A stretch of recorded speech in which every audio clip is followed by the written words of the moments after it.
আসসালামু আলাইকুম সবাইকে। প্রথমেই বলে নিচ্ছি, জিএসটি সম্পর্কিত আপনার মনে যত জিজ্ঞাসা, যত কিউরি ঘুরপাক খাচ্ছে, সবগুলো প্রশ্নের অ্যান্সার, সবগুলো কিউরির উত্তর আপনি এই ভিডিওতে পাবেন। আমি একটু আগে একটা ভিডিও আপলোড করেছি, সেখানে আমাকে অনেকেই অনেক রকম প্রশ্ন করেছেন। সবগুলো প্রশ্নের জিএসটির সাবজেক্ট চয়েস কীভাবে দেবেন, সিট পাবেন কি পাবেন না, সবগুলো বিষয় নিয়ে এখানে আমি প্রশ্ন এবং উত্তর পর্ব আপনাদের জন্য শেয়ার করতেছি। প্রথম যে প্রশ্নটা আমি সবচেয়ে বেশি পেয়েছি সেটা হচ্ছে, ভাইয়া আমি কি অমুক বিশ্ববিদ্যালয়ের সাবজেক্ট পাবো? আপনারা অনেকেই আমাকে জিজ্ঞেস করতেছেন যে ভাই আমি কি এমবিএসটিউ, পটুয়াখালী অথবা বরিশালে কি সাবজেক্ট পাবো? এখন শুনেন ভাইয়া, এখন বর্তমানে গুচ্ছে যে বিশ্ববিদ্যালয়গুলো আছে, আমি একটু লিখে একদম আপনাকে দেখাচ্ছি। এখন বর্তমানে গুচ্ছে যে বিশ্ববিদ্যালয়গুলো আছে এগুলোর রেঞ্জ হচ্ছে প্রায় সেম, কাছাকাছি। তুমি যদি সাবজেক্ট পাও, বরিশালেও পাবা, আবার পটুয়াখালীতেও পাবা। আর যদি না পাও তাহলে দেখবা কোনোটাতেই পাবা না।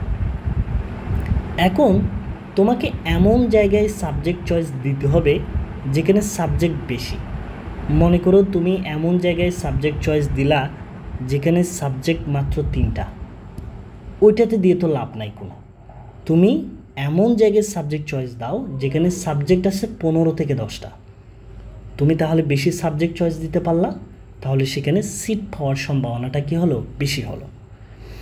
আরেকটা জিনিস হচ্ছে, অনেকে জানেন না, তোমাদের গুচ্ছের ওয়েবসাইটে তোমাদের আইডিতে ঢুকলে দেখবা ওইখানে একটা এলিজিবল লিস্ট দেখাবে। তোমরা কয়টা সাবজেক্ট চয়েস দিতে পারবা, কোন কোন বিশ্ববিদ্যালয়ে দিতে পারবা, সেটা ওইখানে দেখাবে।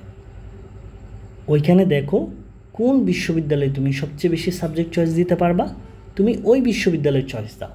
তাহলে তোমার সিট বাড়লো, সুযোগ বাড়লো, তাহলে তোমার চান্স পাওয়ার সম্ভাবনাটাও কি হলো, বেশি হলো। আশা করি ভাই আপনি আপনার উত্তরটা পেয়েছেন। এরপর হচ্ছে সেকেন্ড যে কোয়েশ্চেনটা আমি সবচেয়ে বেশি পেয়েছি, সেটা হচ্ছে ভাই আমার সিরিয়াল হচ্ছে 15,000-এর পরে, এখন আমি কি করব? একটা জিনিস মনে রাখবেন, আপনারা সাবজেক্ট চয়েস দেওয়ার সময় প্রত্যেকটা সাবজেক্ট চয়েস দিবেন। তোমাকে বিশ্ববিদ্যালয় চয়েস দেওয়ার ক্ষেত্রে টাকা দিতে হবে, কিন্তু সাবজেক্ট চয়েস দেওয়ার জন্য কোনো টাকা দিতে হবে না। তার মানে আপনি যত খুশি সাবজেক্ট চয়েস দিতে পারবেন, ইভেন ওই বিশ্ববিদ্যালয়ে যতগুলো সাবজেক্ট আছে সবগুলো দিয়ে রাখবেন। যদি না দাও তাহলে ওটা হচ্ছে বোকামি, যদি না দেন তাহলে ওটা হচ্ছে বোকামি।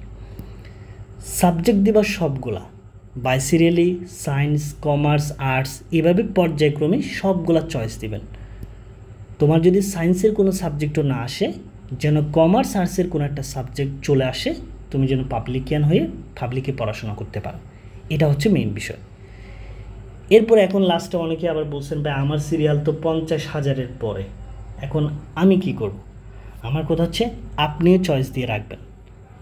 সাবজেক্ট চয়েস দেওয়ার আপনার সুযোগ আছে, আপনি অবশ্যই সুযোগটা কাজে লাগাবেন। মানে সিরিয়াল 50,000-এর পরে আপনিও সাবজেক্ট চয়েস দিয়ে রাখবেন।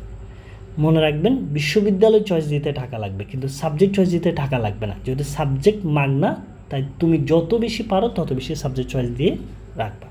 কারণ এখন এটা কেউ বলতে পারবে না আপনি কোন সাবজেক্ট পাবেন, কোথায় সিট পাবেন। এটা হচ্ছে টোটালি একটা ভাগ্যের খেলা। সো আশা করছি আপনারা আপনাদের উত্তরগুলো পেয়েছেন। আমি যেভাবে বলেছি ওভাবে একটু স্টেপ বাই স্টেপ মেনটেন করেন, একটু চিন্তা করেন বসে শান্তভাবে, যে আপনি 5-6টা বিশ্ববিদ্যালয় সিলেক্ট করেন যেখানে 15 থেকে 10টা সাবজেক্ট আছে। ওখান থেকে দেখে আপনি সায়েন্স, কমার্স, আর্টস এভাবে পর্যায়ক্রমে সাবজেক্টগুলো চয়েস দেন, বাকিটা দেখা যাবে ইনশাল্লাহ।